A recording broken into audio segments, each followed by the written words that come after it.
Bismillahirrahmanirrahim. Assalamualaikum warahmatullahi wabarakatuh. Alhamdulillahi rabbil alamin. Wassalatu wassalamu ala nabiyyil amin alladhi arsalahu Allahu rahmatan lil alamin wa ala alihi wa ashabihi ajma'in, amma ba'd. Ikhwani wa akhwati rahimakumullah jami'an, kembali kita membaca kembali kitab Tuhfatul Arusain dalam terjemahan bahasa Indonesianya, yaitu Permata Pengantin, yang disusun oleh Syekh Majdi bin Mansur bin Said Asyuri hafizahullah ta'ala. Karena kita tahu bahwasanya yang hadir di sini semua adalah pengantin, baik itu yang lama ataupun yang baru, atau mungkin yang mau jadi pengantin nantinya atau calon pengantin, maka kita ratakan semuanya. Baik, kajian kita ini vakum selama 2 tahun karena pandemi, dan alhamdulillah dengan izin Allah Subhanahu wa taala kita bisa bersua kembali, tentunya izin Allah Subhanahu wa taala, di tempat yang sama pula, yaitu Sekretariat Reset Kalbu ya. Itu Reset Kalbu artinya ketika ada masalah dalam HP, maka HP-nya direset. Begitu juga hati kita kalau ada masalah maka perlu direset, makanya Reset Kalbu namanya. Baik, tema kita pada sore hari ini yaitu seperti yang pernah kita janjikan beberapa tahun yang lalu, yaitu ta'aruf, jalan menuju pernikahan. Artinya apa? Seorang yang ingin melangkahi atau menjalani pernikahan, ada tahapan-tahapannya. Yang pertama adalah khitbah. Khitbah itu artinya adalah perkenalan. Tahap dari perkenalan, sejauh mana seorang laki-laki mengenal calon istrinya, dan juga kebalikannya, sejauh mana seorang perempuan menjalani atau mengetahui calon suaminya. Karena sangat penting sekali, karena suami istri boleh memilih siapa pasangannya. Beda kalau ibu atau ayah, kita tidak pernah memilih dan tidak bisa memilih, kan Allah yang menakdirkan kita seperti itu. Tapi kalau suami istri, seorang laki-laki punya pilihan dan juga seorang wanita juga punya pilihan, sehingga kita pun disuruh untuk mengenal satu dengan yang lainnya. Makanya di sana ada kriteria seorang istri dan juga kriteria seorang suami, atau ada kriteria memilih istri dan juga ada kriteria memilih suami.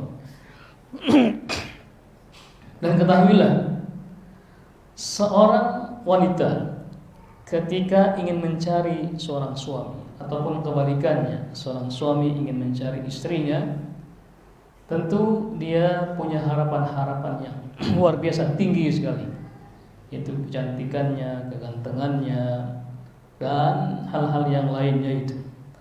Tapi ingatlah, seorang laki-laki itu akan mendapatkan pasangan yang pas. Begitu juga kebalikannya, seorang wanita juga akan mendapatkan pasangan yang pas dengan dirinya. Itulah pasangan yang serasi ketika pas.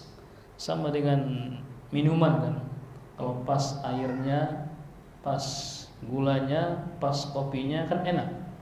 Sebab kalau kelebihan gulanya kemanisan, kalau kelebihan kopinya kepahitan, kelebihan gulanya kelebihan airnya tawar jadinya. Tapi minuman yang pas itu ketika pas semuanya. Nah, begitu juga pasangan yang pas ini.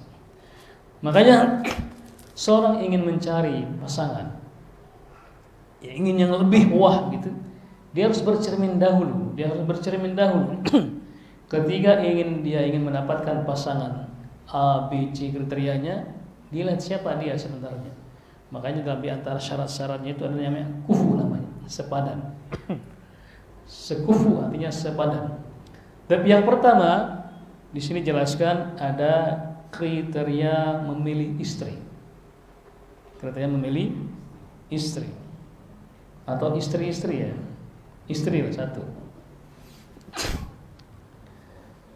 Allah Subhanahu wa taala berfirman, "Wala amatun mu'minatun khairun min musyrikatin walau a'jabatkum." Yang pertama, di sini Allah berfirman di surat Al-Baqarah ayat 221. Tadi apa? Wala amatun mu'minatun khairun min musyrikatin walau a'jabatkum. Sungguh hamba sahaya, perempuan yang beriman lebih baik daripada perempuan musyrik meskipun ia menarik hatimu. Maka kriteria yang pertama yang harus kita pilih adalah yaitu mukminah, seorang yang beriman kepada Allah Subhanahu wa taala. Seorang yang beriman kepada Allah Subhanahu wa taala. Walaupun orang musyrik, orang kafir itu lebih dari segala cantikannya, kekayaannya ataupun yang lainnya itu lebih, tapi seorang mukmin ketika menikah pilihan utama adalah seorang yang beriman. Artinya dari segi akidahnya sama. Jadi itu harus seagama, seakidah. Kemudian yang berikutnya juga di sini Allah Subhanahu wa taala berfirman, "Asa rabbuhu in talaqakunna ayyubdilahu azwajan khairum minkun muslimatin mu'minatin qanitatin taibatin abidatin saihatin thayyibatin wa abkar." Artinya apa? Jika dia, itu Allah Subhanahu wa taala berfirman kepada istri-istri Nabi, ya, istri-istri Nabi ya, yang mana pada saat itu para istri Nabi itu mengeluh tentang kondisi belanjanya para istri Nabi Sallallahu Alaihi Wasallam. Mengeluhkan, bayangkan istri Nabi saja mengeluhkan apa? Uang belanja, apalagi istri kita kan? Ya, mengeluh tentang banyak hal, sehingga langsung turut ayat menegur para istri Nabi Sallallahu Alaihi Wasallam. Apa tegurannya? Perhatikan baik-baik. Jika dia sebagai seorang Nabi Muhammad SAW menceraikanmu, artinya apa? Bisa saja Allah perintahkan kepada Nabi untuk menceraikan semua istrinya. Dan juga boleh jadi juga Allah akan berikan ganti kepada Nabi tersebut dengan istri-istri yang lebih baik dari kamu. Wanita-wanita yang patuh, yang beriman, yang taat, yang bertobat, yang beribadah, yang sering berpuasa, baik itu janda ataupun yang perawan. Nah inilah. Jadi ketika para istri ini mengadu kepada Nabi Sallallahu Alaihi Wasallam tentang kondisi belanjaan yang mungkin bukan pas-pasan, mungkin kurang. Bayangkan seorang Nabi luar biasa, seorang panglima perang, kepala negara, kemudian seorang Nabi masih mengalami kekurangan dalam apa? Dalam uang belanja istrinya. Apalagi kita yang bukan siapa-siapa, Nabi bukan, panglima perang juga bukan, ya. Tapi itulah sehingga Nabi memberikan peringatan, Allah berikan peringatan kepada istri Nabi ini. Kalau kamu masih seperti itu, maksudnya bisa jadi Allah bisa menggantikan dengan apa namanya, wanita yang lebih soleh, lebih taat, lebih patuh daripada kalian. Itu ancamannya.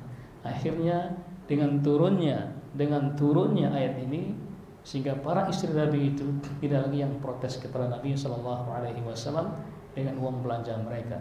Artinya itulah pasanganmu, itulah jodohmu, maka jangan pernah menuntut. Syukurilah apa yang suami berikan kepadamu, maka Allah akan menambahkannya. Itu maksudnya. Ya Bulfa ya. Masya Allah. Syukurilah apa yang suami berikan kepadamu, maka Allah akan menambahkan dengan yang lainnya. Kenapa? Kalau tidak, Bisa jadi suamimu akan menggantikanmu dengan istri-istri yang lainnya, yang lebih soleh, lebih taat, lebih patuh, lebih segalanya. Jadi syukurilah apa yang ada. Karena dengan mensyukurinya Allah Subhanahu wa taala akan menambahkan rezekinya. Ya, bukan menambahkan istrinya tapi rezekinya. Kemudian juga seorang laki-laki ketika ingin memilih istri, dia harus ngaca tadi kan, karena yang menjadikan pasangannya itulah pasangannya dia. Kesolehannya ya udah seperti istrinya, ketaatannya sudah seperti istrinya. Jadi makanya pasangan itu adalah pasangan yang pas sama dengan dia. Maka jangan cari yang lebih sedangkan kita masih seperti ini. Jangan cari yang wah sedangkan kita masih seperti ini. Jadi apapun yang istri kita lihat, itulah kita sebenarnya. Dan juga kebalikannya, ketika seorang istri melihat suaminya kok seperti, itulah Anda sebenarnya. Jadi di saat kita sedang melihat istri, kita sedang bercermin sebenarnya. Ketika ada kesalahan istri, ada bahkan istri, berarti itu adalah merupakan kesalahan kita juga. Dan juga kebalikannya, ketika ada kesalahan suami, maka itu adalah merupakan cerminan dari istrinya. Kenapa? Ini di sini jawabannya. Allah Subhanahu wa taala berfirman, "Innal muslimina wal muslimat wal mu'minina wal mu'minat wal qanitina wal qanitat was sadiqina was sadiqat was sabirina was sabirat wal khashi'ina wal khashi'at wal mutasaddiqina wal mutasaddiqat was saimina was saimat wal hafidina furujahum والحافظات والذاكرات الله كثيرا والذاكرات أعد الله لهم مغفرة وأجرا عظيما. Bayangkan di sini Allah Subhanahu wa taala menyebutkan sifat-sifat suami dan juga istri, menyebutkan sifat pasangan-pasangan. Apa itu? Sungguh laki-laki dan perempuan muslim, pasangan-pasangan ya, laki-laki dan perempuan mukmin, laki-laki dan perempuan yang tetap dalam ketaatannya, laki-laki dan perempuan yang benar, artinya laki-laki dan perempuan yang benar artinya yang soleh, laki-laki dan perempuan yang sabar, laki-laki dan perempuan yang khusyuk, laki-laki dan perempuan yang bersedekah, laki-laki perempuan yang berpuasa, laki-laki dan perempuan yang memelihara kehormatannya, dia kemaluannya, laki-laki dan perempuan yang banyak menyebut nama Allah.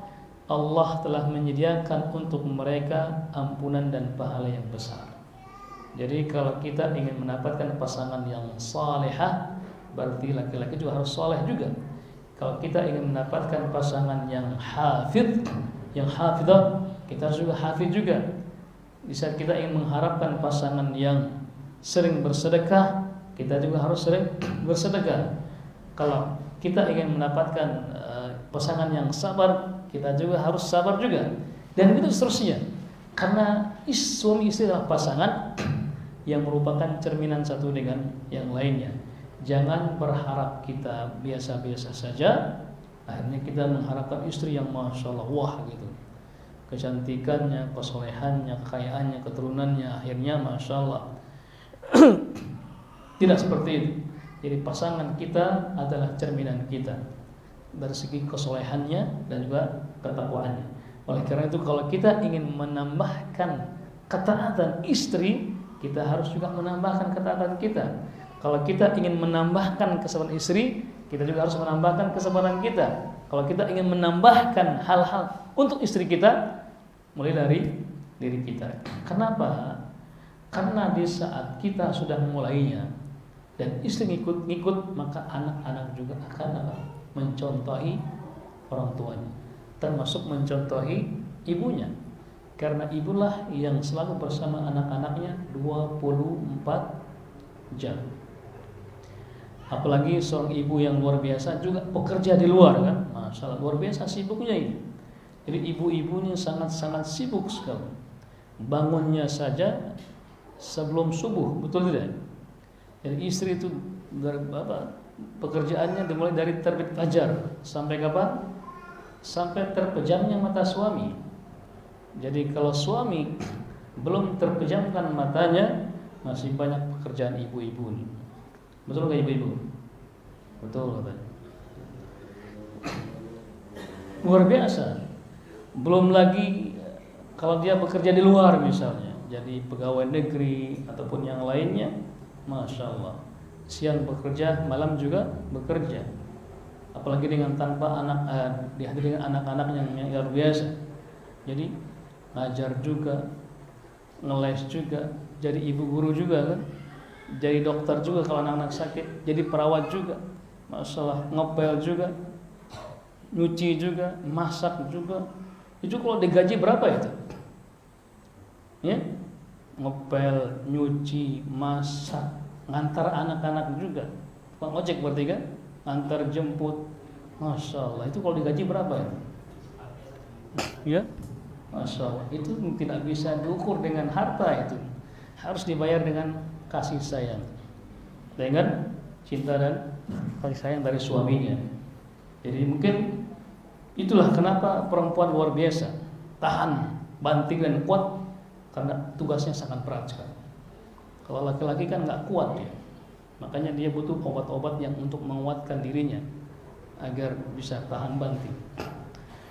Kenapa? Karena perempuan kuat, laki-laki tidak kuat. Oke. Kemudian juga seorang laki-laki ketika ingin memilih istrinya, Nabi Shallallahu Alaihi Wasallam bersabda ada 4 kriteria. Apa kata Nabi? Tunkahul mar'atu li arba'in, limaliha, walihasabiha, wajamaliha, walidiniha, fadhfar bidzatid din taribat yadak. Apa artinya? Wanita dinikahi karena 4 perkara. Ada 4 alasan seorang laki-laki menikahi wanita. Yang pertama karena hartanya. Masya Allah, karena hartanya. Mungkin dia punya perusahaan atau dapat warisan dari keluarganya, atau memang dia seorang manajer dari perusahaan tersebut, sehingga laki-laki berminat untuk menikahinya. Yang kedua karena keturunannya, keturunan darah biru misalnya, atau kerajaan ataupun yang lainnya. Yang ketiga karena kecantikannya, dan ini wajar. Dan yang keempat karena agamanya. Manakah di antara 4 ini yang Allah dan Nabi-Nya menyuruh kita untuk memilihnya? Kata Nabi sallallahu alaihi wasallam, fadhfar bidzatid din taribat yadak. Maka pilihlah wanita yang memiliki agama, niscaya engkau akan beruntung. Ingat, Nabi sallallahu alaihi wasallam apa? Menggunakan kata fadhfar. Dikata dhafar. Apa kata beruntung? Makanya ada makalah yang mengatakan man sabara dhafara. Barang siapa yang bersabar maka dia akan dapat keuntungan. Dhafar. Di kepolisian namanya sabara namanya. Iya, betul ya? Sabara. Itu katanya tempat-tempat di mana polisi buangan, bukan gitu kayaknya. Sehingga dikatakan sabara, penuh kesabarannya katanya. Tapi tidak seperti itu. Kata teman-temannya mereka sih. Kata teman-teman mereka mengatakan, di mana tempatnya? Di Sabara. Itu tempat-tempat orang sabar. Kenapa? Sabara katanya. Jadi sabara kata dalam makalah itu man sabara dhafar. Jadi barang siapa yang bersabar maka dia akan mendapatkan banyak keuntungan. Nah di sini Nabi menggunakan fadhfar, sama dhafar, dikata dhafar. Beruntunglah para laki-laki ketika dia memilih istrinya, istri yang punya agama. Di mana keuntungannya? Yang pertama, dia tidak akan pernah capek lagi untuk mendidiknya. Angkat tangan dia. Kenapa? Dia sudah saleh. Yang kedua, ketika dia punya anak, maka seorang suami tidak perlu capek lagi untuk apa? Mendidik anak-anaknya. Cukup istrinya. Suami hanya membantu saja. Kenapa? Anak-anak ini 24 jam bersama ibunya, dari bangun tidur sampai tidur lagi. Maka ketika seorang ibunya punya agama, maka akan mendidik anaknya dengan agama, dari bangun tidurnya sampai tidur lagi. Bayangkan seorang ibu misalnya kalau punya agama, ketika adzan subuh dikumandangkan, kalau ibu yang paham agama akan membangunkan anaknya, ayo bangun nak, sholat subuh. Lagi anaknya laki-laki misalnya. Tapi kalau ibu yang hanya menaruhkan perasaannya, apa kata ibu? Kasihan katanya, capek. Ujung-ujungnya tidak dibangunkan. Kita cinta kepada anak kita wajar dan harus. Tapi sayang kepada Allah itu lebih daripada anak kita. Makanya ketika adzan dikumandangkan, adzan subuh misalnya, seorang ibu yang paham agama akan membangunkan anak-anak.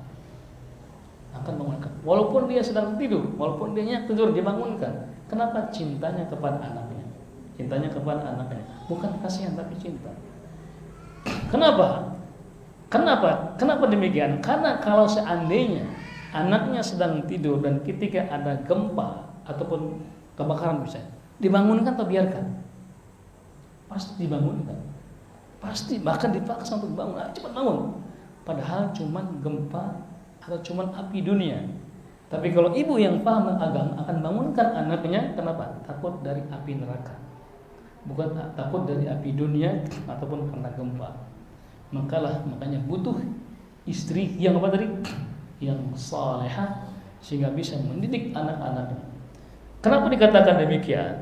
Karena pendidikan di rumah yang diberikan oleh ibu itu seperti sarapan bagi anak-anaknya. Anak-anak kalau sudah sarapan di rumah, ketika di sekolah maka dia tidak akan tergiur dengan makanan yang ada. Kenapa? Sudah kenyang. Tapi kalau anak-anak yang belum sarapan di rumah, apa yang terjadi? Dia akan memberi makanan sembarangan di luar. Makanya banyak anak yang sakit-sakitan, banyak orang yang sakit perut, banyak anak yang mungkin banyak yang sakit pernapasan karena sembarangan nyari makanan. Dan begitulah kondisi anak-anak kita sekarang ini. Ketika mereka tidak mendapatkan pendidikan di rumahnya, dan apalagi dengan tidak mendapatkan kasih sayang dari orang tua, dari ibunya, apa yang terjadi? Dia akan mendapatkan mencari kasih sayang di luar sana. Kalau anak-anaknya perempuan, ketika di rumah dia tidak mendapat kasih sayang, maka dia akan mencari laki-laki yang perhatian dengan dia, yang mengungkapkan kata-kata cinta kepada anaknya, sehingga muncullah hubungan yang dilarang. Dan biasanya ketika seorang anak putri misalnya di rumah dia tidak mendapatkan kasih sayang dari kedua orang tuanya, dan di luar dia mendapat kasih sayang, dia cenderung berbohong kepada kedua orang tuanya demi untuk dekat dengan laki-laki di luar sana. Itu akibatnya itu. Ketika di rumahnya tidak pernah mendapat kasih sayang, tidak pernah dekat dengan ibu dan orang tuanya, bahkan mungkin kelahi, dia akan cenderung berbohong kepada kedua orang tuanya demi dekat dengan seorang laki-laki di luar sana. Ini parahnya. Tetapi kebalikannya, ketika seorang bapaknya bapak misalnya punya anak laki-laki, sayangi dia, cintai dia, ya, penuhkan, berikan dia kasih sayang yang begitu luar biasa, sehingga ketika ada orang dekat dengan dia sudah kenyang. Kenapa? Bapak saya, ibu saya sudah berikan saya yang luar biasa. Dan kebalikannya misal, ketika seorang ibu punya anak laki-laki, sayangi dia, walaupun dia sudah SMP, SMA, perhatikan juga. Kenapa? Nanti di luar sana, ketika dia tidak pernah mendapatkan perhatian dari ibunya, laki-laki ini akan menjadi mangsa, bahkan lebih buas dari para serigala. Dan itulah tugas seorang ibu yang sangat luar biasa ini. Seorang ibu ketika mampu mendidik anaknya laki-laki jadi anak yang soleh, maka seorang ibu sudah mampu menyelamatkan puluhan wanita. Bisa ngerti ya? Mampu menyelamatkan puluhan wanita. Kebalikannya, ketika seorang bapak mampu mendidik anak perempuan, anak yang saleh, maka dia sudah menyiapkan bibit-bibit unggul yang akan nantinya lahirlah anak-anak yang saleh. Jadi sama-sama di sini. Makanya penting seorang suami itu mencari istri yang salehah, yang beragama. Apa tujuannya? Agar nanti lahirlah anak-anak orang-orang yang beriman dan bertakwa kepada Allah Subhanahu wa taala. Itulah keuntungannya. Makanya kata Nabi, fadhar, maka beruntunglah laki-laki yang mendapatkan wanita yang saleh. Tidak perlu lagi capek mengurus istrinya, nggak perlu capek lagi mengurus anak-anaknya. Dia hanya bertugas mencari nafkah dan juga harus menambahkan keilmuannya. Sering hadir di pengajian sehingga ada keseimbangan antara pengetahuan istrinya dengan pengetahuan suaminya. Kenapa? Karena terkadang ketika ada perbedaan pengetahuan suami istri, sering dapat nggak perdebatan ya? Istrinya bilang boleh, suaminya mengatakan tidak boleh. Itu kan perdebatan kecil kan? Ingat, syaitan selalu membisik keduanya. Pertahankan pendapatmu, pertahankan, hanya ujung-ujungnya kelahi. Tapi kalau sama-sama memahami agama, maka akan saling mengerti dan memahami. Tapi kalau tidak paham agama, apa terjadi? Ini egonya tetap, hanya masing-masing pegang ego masing-masing. Apa terjadi? Pecahlah kaca-kaca atau pecahan-pecahan kaca itu, atau kepingan-kepingan hati itu pecah jadinya. Makanya banyak kita sering melihat ada pasangan suami istri yang cerai. Walayadu billah. Kenapa? Karena masing-masing mempertahankan egonya. Ini kita di Kemenak ini sering, hampir tiap hari kita mendapatkan keluhan tentang apa? Percekcokan antara suami istri. Bahkan juga terkadang juga diminta hadir di pengadilan agama sebagai saksi ahli ataupun yang lainnya, ya untuk ini. Terkadang juga ada juga anggota kepolisian juga kita hadir karena suami istri juga, masya Allah. Jadi beliau mampu mengamankan rakyat tapi tidak mampu mengamankan istrinya. Wajar itu. Kenapa? Itulah karena minimnya pengetahuan tentang agama. Tapi kalau sama-sama paham agama, yang keras dan lunak. Kenapa? Orang yang sering mendengarkan firman Allah, sunnah Nabi, maka akan lunak hatinya. Lihatlah Umar bin Khattab radhiyallahu anhu, yang sebelumnya begitu beringas, yang mana saat itu ingin apa? Ingin membunuh Rasulullah sallallahu alaihi wasallam. Mencari aina Muhammad, katanya. Di mana Muhammad? Aku ingin penggal kepalanya. Luar biasa enggak? Namun ketika di rumahnya, saudarinya, adiknya membaca berapa ayat dalam Al-Quran, langsung luluh hatinya. Bayangkan, baru mendengar berapa ayat saja langsung luluh hatinya, langsung mengucapkan 2 kalimat syahadat. Itulah rahasia dari apa? Mendengarkan firman Allah dan juga sunnah Nabi kita Muhammad sallallahu alaihi wasallam. Termasuk juga kita ini, kalau kelamaan tidak ikut pengajian, keras hati kita. Betul tidak? Namun ketika semakin sering ketemu dengan teman-teman, dengan ikhwan dan sebagainya, masya Allah, kita jadi sadar, jadi tertata hati kita lagi, emosi kita tertata dan yang lainnya. Makanya orang yang sering pengajian, emosinya lebih terkendali daripada yang tidak pernah ikut pengajian, lagi jauh atau lama tidak pernah ikut pengajian. Makanya sering-seringlah kita mendengarkan Al-Quran dan juga sunnah Nabi kita Muhammad sallallahu alaihi wasallam. Termasuk istri-istri kita ini, jangan hanya di rumah, saya ajak-ajaklah seperti sekarang ini pengajian, agar hati mereka luluh. Siapa tahu nanti ketika ada permintaan untuk yang kedua, luluh juga hatinya. Mungkin seperti itu. Ini triknya salah satu kita. Tapi masya Allah, langsung ini langsung jib. Kemudian juga masalah kata Nabi SAW, fadhar bidzatid din. Jadi beliau mengatakan apa? Ambillah perempuan yang beragama. Ambillah perempuan yang beragama. Karena agama itu akan selalu menjadikan wanita itu akan terus cantik setiap hari. Kebalikannya, kalau kita hanya menikahi wanita karena kekayaannya bisa berkurang, bahkan mungkin bisa hilang seiring dengan bergulirnya waktu. Kalau hanya karena kecantikannya saja, maka makin lama makin pudar. Makin lama makin pudar. Mungkin kalau umurnya sudah 50-an tahun mungkin keriput dan yang lainnya. Atau karena nasabnya, ketika nasabnya hilang habis sudah. Tetapi ketika dengan agamanya, dengan tutur katanya, karena dengan agama seorang itu semakin lembut hatinya, semakin tutur katanya begitu indah, maka semakin cantik setiap harinya wanita itu. Ketika dia punya agama. Jadi semakin dia beragama maka semakin cantik dia. Namun kebalikannya ketika dia jauh dari agama maka semakin brutal. Wal iyadu billah. Artinya inilah yang katakan bahwa perempuan itu cantik itu ada dua sebabnya. Cantik dari hatinya dan cantik dari uang suaminya. Iya kan? Cantik dari hatinya artinya pembawaannya. Kenapa? Karena keimanan dia, ketakwaan dia, sehingga pembawaannya terus cantik dia. Yang kedua apa tadi? Cantik dari apa? Dari uang suaminya.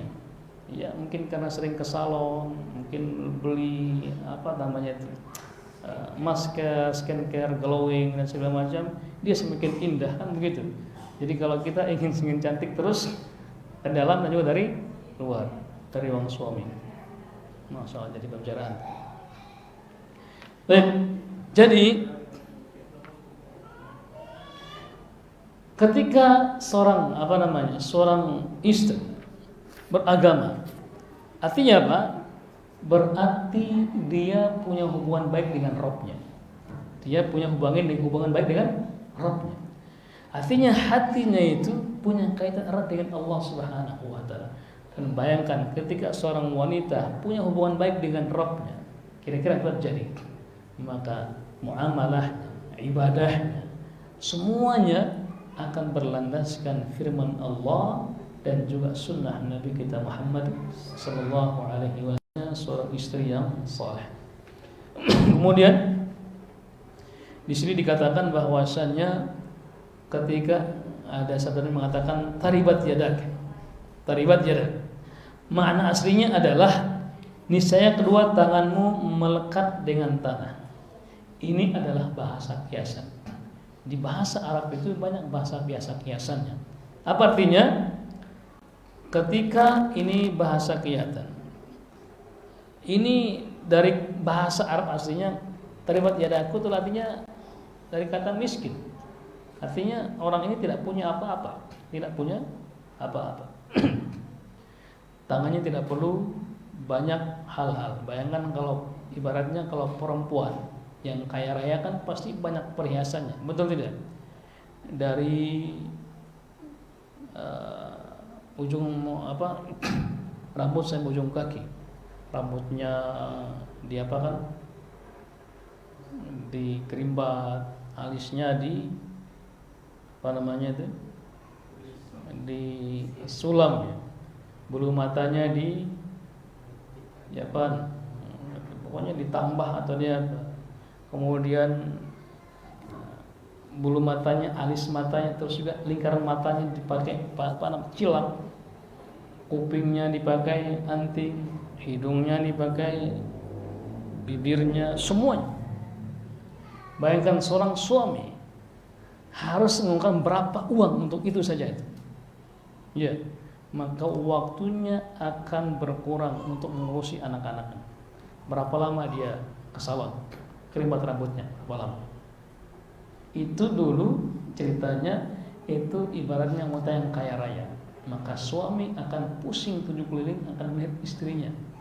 Bayangkan berapa lama itu dia dandan berjam-jam, maka akan menguras tenaga dan juga dana untuk membiayai istri. Tapi kalau orang yang beragama nggak perlu seperti itu. Dengan ketakwaannya dan kesolehannya dia sudah cantik dari dalam, betul tidak? Dari dalamnya tidak perlu yang seperti itu. Kenapa? Terpancar alami keindahan dari wajahnya. Tapi kalau yang dipermak itu hanya luar saja kan. Ketika dia cuci muka kembali ke semula. Itu yang dikatakan taribat yadak. Jadi kalau orang yang istrinya salehah, maka dia tidak capek lagi melaksanakan seperti itu. Jadi seorang yang ketika punya istri beragama, maka kata para ulama juga mengatakan ini seperti doa. Jadi seorang laki-laki yang ketika menikahi istrinya yang salehah, maka Nabi mendoakan agar dia tidak perlu capek lagi mengurus banyak hal dalam rumah tangganya karena sudah dihandle oleh istrinya. Luar biasa. Itu doa Nabi sallallahu alaihi wasallam. Ini diantara makna yang dikatakan oleh kitab ini tentang apa tadi? Taribat yadak, artinya engkau tanganmu akan istirahat dari capek-capek dan lelah tersebut. Dan ini yang bisa kita sampaikan pada sore hari ini. Mudah-mudahan bermanfaat. Insyaallah kita akan teruskan pada pembahasan berikutnya. Itu di syarat pertama yang wajib dipenuhi bagi calon istri. Nanti insyaallah kita akan bahas di pertemuan berikutnya insyaallah. Ya seperti biasa sebelum kita akhiri mungkin ada hal-hal yang perlu disampaikan, ditanyakan oleh para ibu-ibu, silakan ditanyakan. Bisa lewat kertas ya. Ya seperti biasa tulis di kertas, silakan tulis, bebas pertanyaannya, bisa juga curhat, mungkin mengarut tentang suaminya, silakan juga mumpung suaminya masih ada di sini. Silakan. Atau bisa langsung, ada mic di sini. Ya silakan, ini ada Abu Ulfa yang ngirim. Ya. Assalamualaikum Ustaz. Waalaikumsalam. Ada pertanyaan Ustaz. Mungkin dulu waktu sebelum menikah, mungkin kita belum mengenal gimana kriteria untuk memilih calon pasangan. Mungkin dulu kita masih jahil, mungkin kita tidak memilih yang paling utama agama tadi. Mungkin kita hanya melihat dari kecantikan atau yang disebutkan tadi. Ya. Terus kemudian seiring waktu setelah kita menikah, dan kita mungkin sudah setelah menikah, di pertengahan jalan kita mungkin diberikan taufik hidayah untuk mengenal agamanya, kemudian kita bisa berubah, Ustaz. Terus gimana kiat-kiatnya Ustaz supaya kita bisa menerima pasangan kita yang dulu mungkin kita tidak memilih dengan kriteria tadi, Ustaz? Minta nasihat. Assalamualaikum. Waalaikumsalam warahmatullahi wabarakatuh. Inilah pertanyaan kita tunggu-tunggu yang sangat bagus sekali. Karena rata-rata kita di sini semuanya seperti itu. Bukan hanya antum semua, kita semua seperti itu. Ya, antum lihat kita sama seperti itu. Mungkin anak juga, mungkin dahulu juga anak juga seperti itu. Cuman karena kita mondok akhirnya ya kita tidak pernah merasakan yang namanya pacaran atau yang lain. Tapi pacaran setelah nikah lebih indah daripada sebelumnya. Dan jawabannya adalah, pertama kita harus bersyukur kepada Allah Subhanahu wa taala. Kita harus bersyukur kepada Allah Subhanahu wa taala ketika Allah memberikan hidayah. Karena itulah merupakan nikmat yang terbesar yang Allah berikan kepada kita. Kenapa? Banyak orang luar sana yang diberikan kesempatan oleh Allah Subhanahu wa taala tapi tidak mendapatkan nikmat hidayah. Makanya kita bersyukur kepada Allah Subhanahu wa taala. Itulah nikmat yang terbaik. Bahkan itulah kebahagiaan yang sesungguhnya sebenarnya. Di saat kita mendapatkan nikmat hidayah dari Allah Subhanahu wa taala. Maka dalam salat kita mengucapkan apa? Ihdinas siratal mustaqim. Tunjukilah kami jalan yang lurus. Ihdina, berilah kami hidayah. Hidayah Islam yang benar. Itu yang kita bersyukur kepada Allah. Yang kedua, istiqamah. Tetap istiqamah. Ini yang paling mahal juga. Ada orang yang masalah dari awalnya semangat, namun ketika sudah saking semangatnya terlalu full, menjadi melempem. Ada juga orang-orang yang masalah ketika masih bujangan semangat itu pengajian, pas nikah nggak pernah kelihatan lagi. Dan banyak seperti itu. Kenapa? Mungkin wallahu ta'ala, mungkin tidak istiqomah tadi. Ada orang yang masya Allah semangat, tapi karena mendapatkan ujian di keluarganya, ujian dari teman-temannya, ujian dari teman-teman kantornya, ujian dari masyarakat, akhirnya dia tidak seperti itu. Makanya yang adalah istiqomah tadi. Sama dengan apa yang ditanyakan oleh para sahabat. Ketika ada sahabat yang bertanya, Rasulullah, bagaimanakah sikapku ketika aku sudah masuk Islam? Apa kata Nabi? Qul amantu billah tsumma istaqim. Katakanlah Aku telah beriman kepada Allah dan istiqomah. Istiqomah ini yang sangat mahal sekali. Kenapa? Allah Subhanahu wa taala telah memberikan ia jalan hidayah yang benar. Maka istiqomahlah. Maka berdoalah kepada Allah agar kita istiqomah. Makanya kita mengatakan dalam salat kita apa? Ihdinas siratal mustaqim. Tunjukilah jalan yang lurus. Istiqomah. Kemudian yang berikutnya ada ikhtiar, ada usaha untuk senantiasa apa? Senantiasa mengikuti jalan itu. Kemudian yang ketiga berikutnya, keempat ya, berdoa kepada Allah Subhanahu wa taala. Berdoa agar kita berada dalam yang hak. Kenapa? Itulah yang Nabi Ibrahim alaihissalam pesankan kepada anak-anaknya. Termasuk juga Nabi Yusuf, Nabi Yakub alaihissalam berdoa kepada anak-anak. Ketika Nabi Yakub ketika melihat anak-anaknya dalam Nabi Yakub ini sedang sekarat maut, sedang sekarat. Apa kata Nabi Yakub ini? Ma ta'buduna min ba'di. Wahai anak-anakku, apa yang kalian nanti sembah setelah aku mati? Nabi Yakub ini tidak khawatir akan kondisi ekonomi anak-anaknya, jabatannya, kemudian pekerjaannya, ekonominya tidak. Tapi Nabi Yakub khawatir akan kondisi anak-anaknya, jangan sampai mereka beribadah kepada selain Allah Subhanahu wa taala. Kemudian apa kata anak-anaknya? Na'bud ilah. Kami hanya apa? Kami hanya menyembah hanya kepada Allah Subhanahu wa taala. Itulah yang kita khawatirkan, jangan sampai kekuatan ini berubah. Makanya kita harus berdoa kepada Allah Subhanahu wa taala, ya muqallibal qulub, tsabbit qalbi ala dinik. Ya wahai Allah yang melakukan balikan hati ini, tetapkanlah hati ini dalam ketaatan kepada Allah Subhanahu wa taala.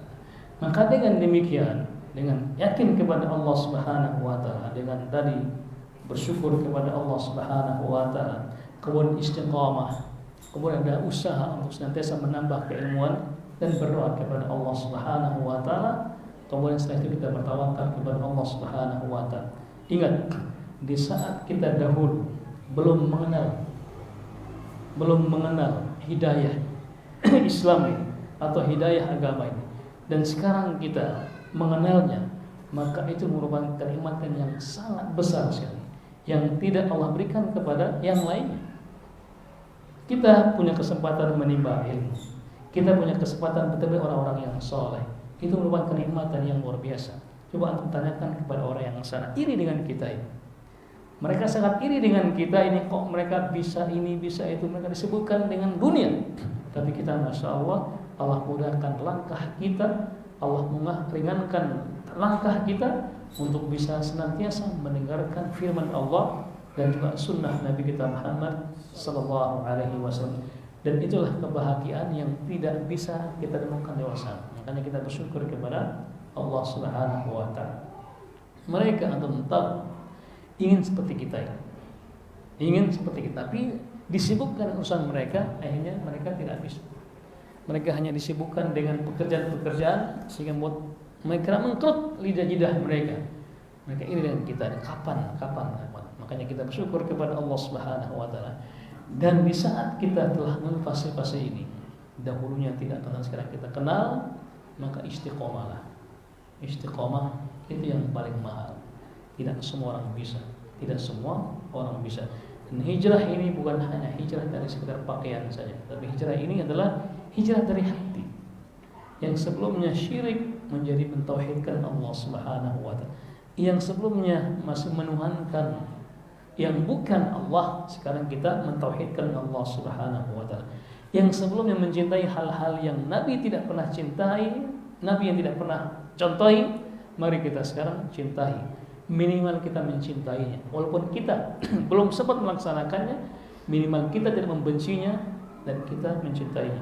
Maka itulah nikmat yang paling besar, yaitu kita harus mensyukurinya. Itu jawabannya. Wallahu ta'ala a'lam.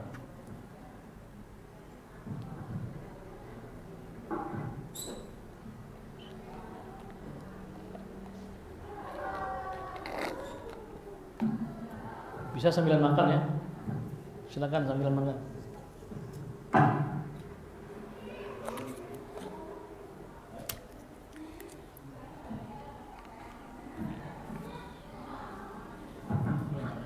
Dari ibu-ibu ada pertanyaan nggak?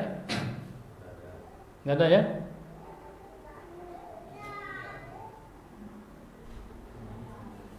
Ya, kalau nggak ada kita akhiri dengan doa majelis. Subhanakallahumma wa bihamdika asyhadu an la ilaha illa anta wa astaghfiruka wa atubu ilaik. Wassalamualaikum warahmatullahi wabarakatuh.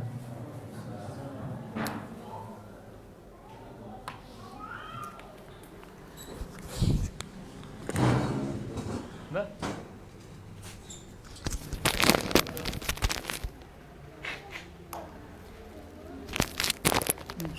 Manis ini.